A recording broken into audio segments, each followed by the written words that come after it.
வணக்கம். இது குறளின் கதை. சின்ன சின்ன கதைகள், பெரிய பெரிய உணர்வுகள்.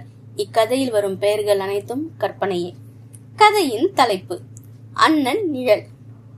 ஒரு அழகிய கிராமத்தில் சோமு மற்றும் ராமு என்ற இரு சகோதரர்கள் வாழ்ந்தனர்.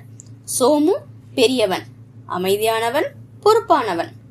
ராமு தம்பி, துடிப்பானவன், கொஞ்சம் முன்கோபம் வரும். அவர்களின் தந்தை ஒரு சிறிய விவசாயி.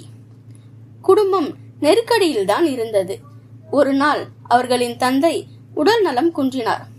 வீட்டின் பொறுப்பு சோமு தோளில் விழுந்தது. சோமு தன் படிப்பை நிறுத்திவிட்டு வேலைக்கு சென்றான்.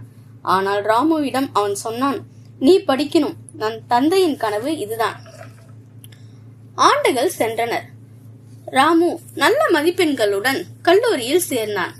ஆனால் அவன் நண்பர்கள் அவனை கேலி செய்தார்கள். உன் அண்ணன் கூலி வேலைக்காரன் தானே? இந்த வார்த்தை ராமு மனதை புண்படுத்தியது. ஒரு நாள் அவன் வீட்டிற்கு வந்து சொன்னான், நான் இனிமேல யாரிடமும் உன்னை அண்ணன்னு சொல்ல மாட்டேன். சோமு அமைதியாக சிரித்து கொண்டே சொன்னான், நான் உனக்கு நிழல் மாதிரி. தம்பி, நீ வெளிச்சத்துக்கு போகணும்னா நான் பின்னாலே இருப்பேன்.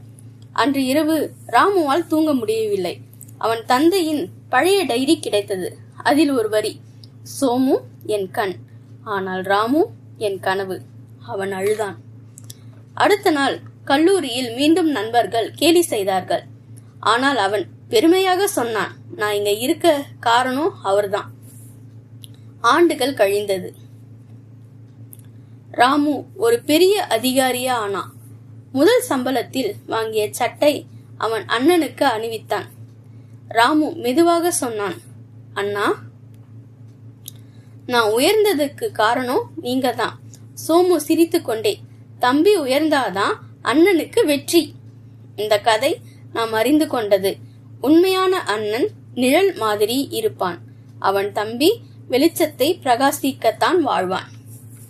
இந்த கதை உங்களுக்கு பிடித்திருந்தால் பகிருங்கள். குறளின் கதை சேனலை சப்ஸ்கிரைப் செய்யுங்கள்.